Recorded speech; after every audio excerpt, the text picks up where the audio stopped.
Emotional release in alcoholics. Anonymous emotional release is a relief of the emotions and feelings that afflict us. It involves letting out the emotions that are harming us, stopping the accumulation, and expressing them. From this perspective, emotional release is positive, since it allows us to free ourselves from a heavy burden that we sometimes carry for a long time. However, the problem is that when those emotions have been repressed for so long, months, years, and even decades, we often do not find the best way to express them, and they end up becoming an emotional harm in our lives, a violent manifestation of what we feel. We cannot deny it. Sometimes we avoid emotional release. It is easier to turn away or simply try to turn the page, clinging tightly to daily routines, to try to forget, to try not to think. However, this philosophy often does not yield very good results, because if we choose forgetting as an option, we are making a serious mistake, since we are simply allowing the emotional wound to become infected. Emotional release becomes a toxic act when those emotions affect others or ourselves. Most commonly, they are expressed violently, like when a pressure cooker explodes or the gates of a dam break. In those cases, words are not measured, and there is a risk of exaggerating, saying or doing things we may later regret. In other cases, toxic emotional release comes from people who are too full of themselves, whose discourse is built around complaints and pessimism. These people have no interest in their listener. They only want to expel what they feel, without being willing to listen. For them, only their problems matter.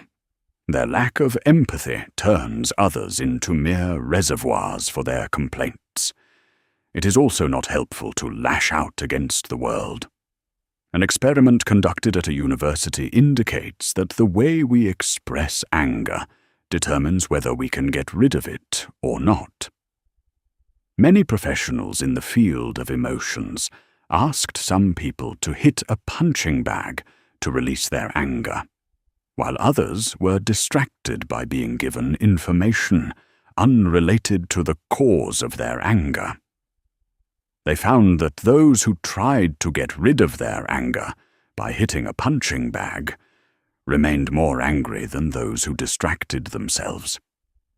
This means that keeping the sensitive focus activated in our mind only adds more fuel to the fire. So emotional release is not always the best strategy. Emotional release goes beyond catharsis or externalizing what you feel with explosive or artistic techniques.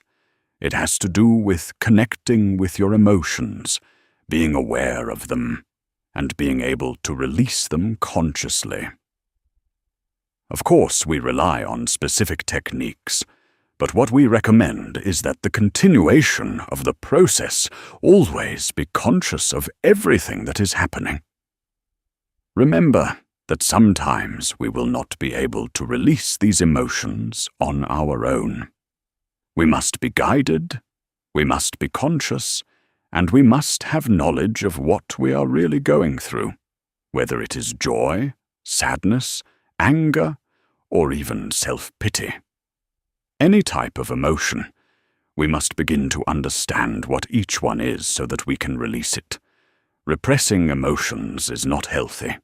Hiding what we feel ends up becoming a time bomb that will explode at any moment. For our mental balance, we not only need to express what we think, but also what we feel. Emotional release gives us psychological oxygen. In fact, emotional release has a therapeutic function. When we express what we feel, not only do we free ourselves from this emotional burden, but it also allows us to find solutions for that state of discomfort.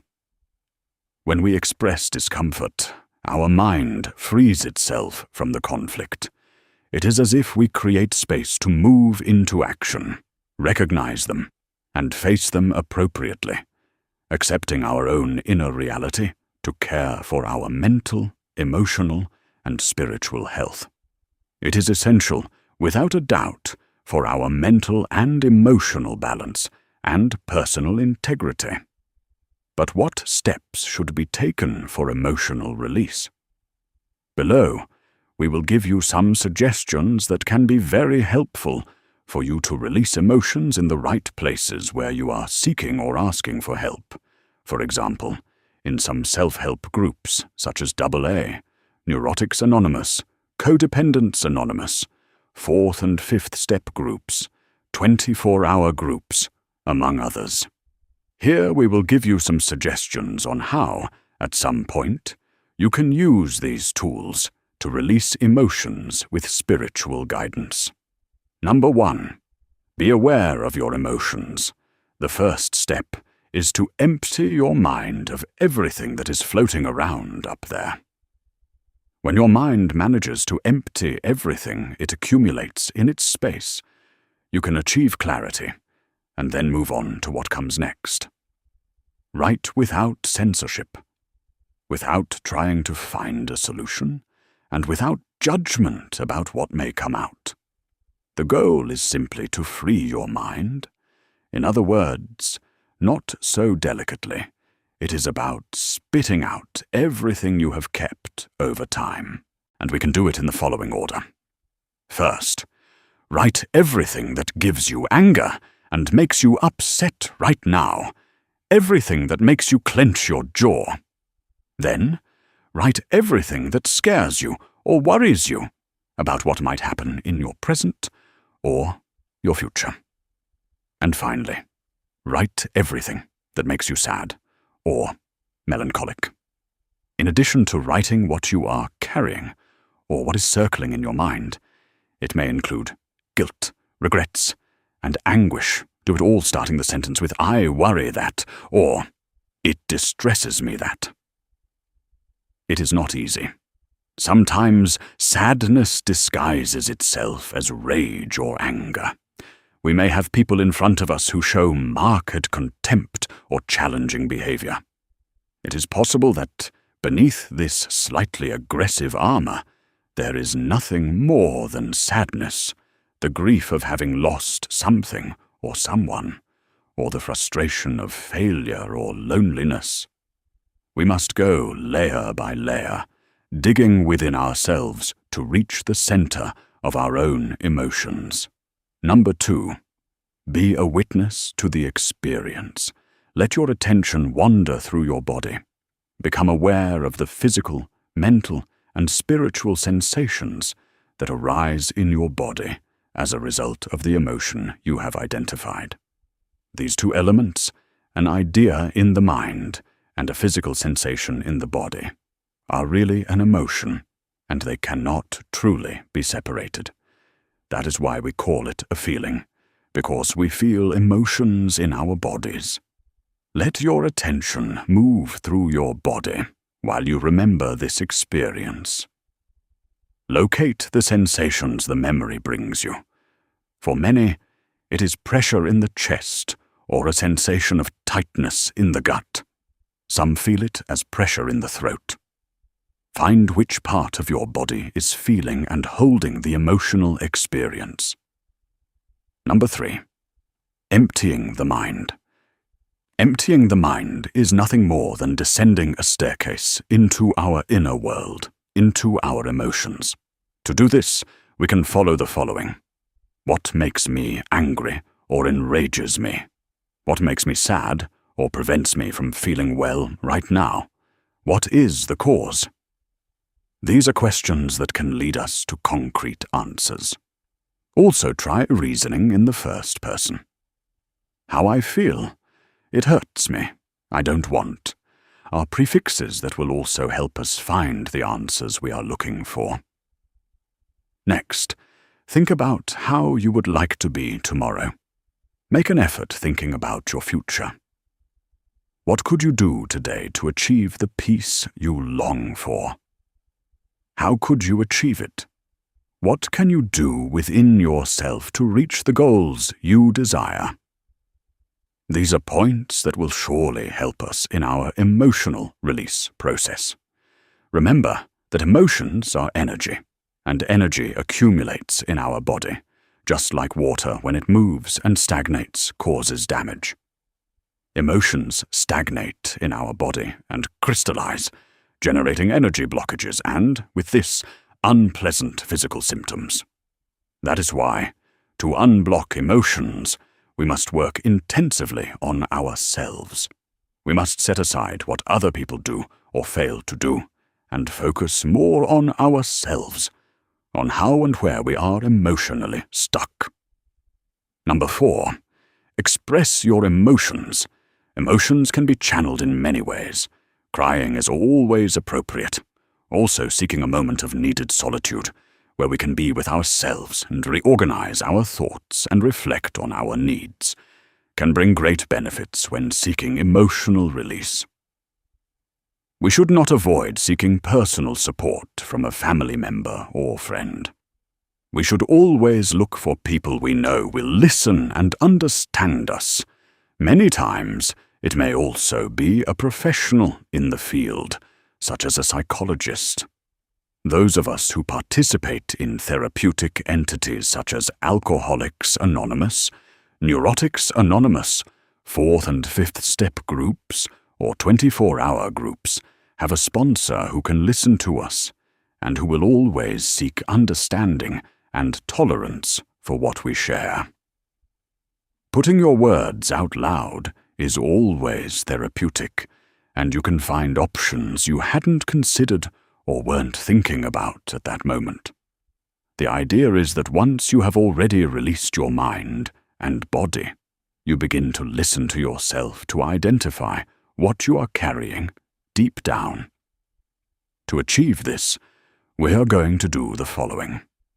Sit perhaps in a chair or armchair and empty in front of us, to the person we have in front of us, all those thoughts and emotions we have been carrying for a long time.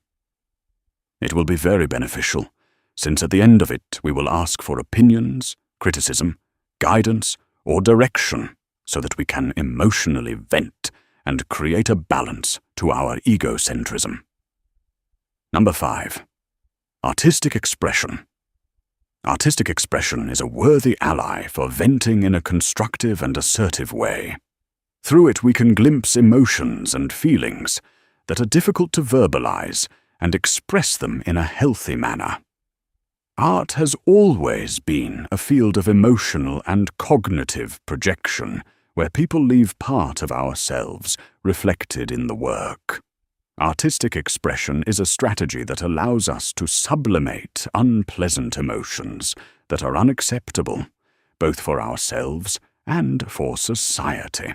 This stage is extremely important, as it is about pampering yourself and giving yourself all the comfort you need, because, after all that emotional release, it will bring a great benefit to our lives. It is a moment of rest, since releasing emotions is energetically exhausting, and now it is about restoring that energy through rest. Therefore, if you enjoy listening to music, painting, dancing, any type of art, even cinema, or watching series nowadays, do not hesitate to do so. Art will always be something that helps us emotionally vent. Number 6. Physical exercise. Physical activity is an excellent strategy for releasing our emotions in a constructive way. Exercise allows blood to flow faster, oxygenates your body, and helps you release all the stress and anxiety you are experiencing. Research found that participants who exercise regularly show a smaller decrease in positive effect after a stressful event compared to participants who are sedentary. It is also known that exercise has positive effects on the selection of coping strategies for stress and reduces individual anxiety. Number 7. Mindfulness. Mindfulness can have positive psychological effects on a person, such as increased subjective well-being, reduced psychological symptoms and emotional reactivity, and better regulation of our behavior. Through mindfulness, we bring attention to the experience of the here and now with openness, receptivity, and curiosity. If we are looking for a way to emotionally vent, we can find an effective path in this practice, which is precisely having a person present who begins to give us guidance and direction, and helps us center ourselves in reality.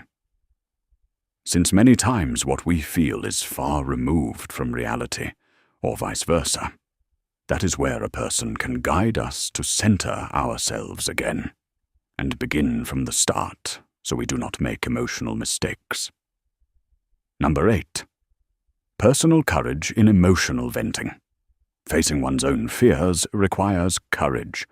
Not everyone knows how or wants to assume their emotional and personal responsibilities in order to move forward, to achieve their own happiness, and also that of those around them.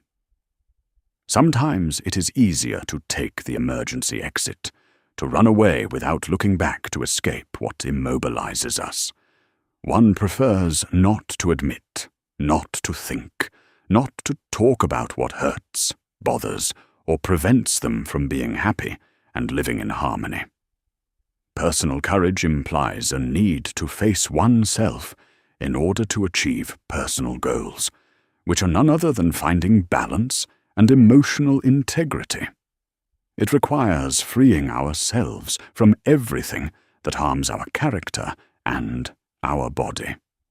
It is enough to look for a moment for ourselves and delve into the inner map that we all have.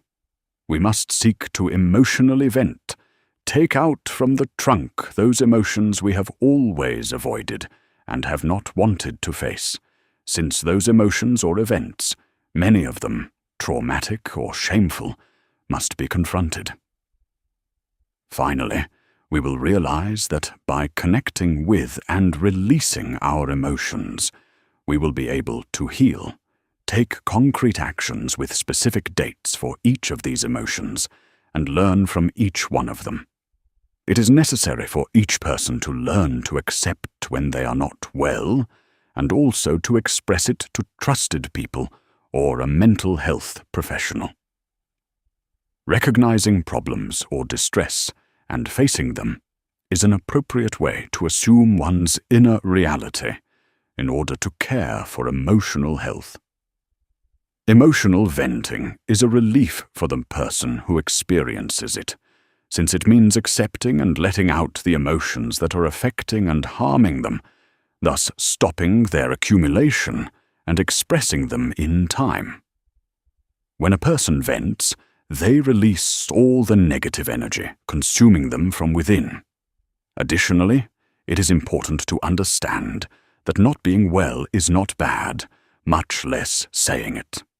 That is why it is okay to vent, and this is essential for full mental health. Therefore, keep in mind the importance of venting and expressing what you feel. Sharing anguish and sadness with someone else helps release the negative energy being carried on your shoulders. The greatest benefit and meaning of venting and expressing feelings will be the emotional relief that the person involved will feel. Being able to take this step will help us land in reality. It will help the emotions that generate discomfort, uncertainty, or uneasiness leave your life. Often, people struggle to endure and remain silent about their disappointments, sadness, and anguish because they do not want to show others their most sensitive side. It is necessary to set aside these insecurities, such as embarrassment, prejudice, or worrying about what others will say, since this makes them slaves to their emotions and negative thoughts.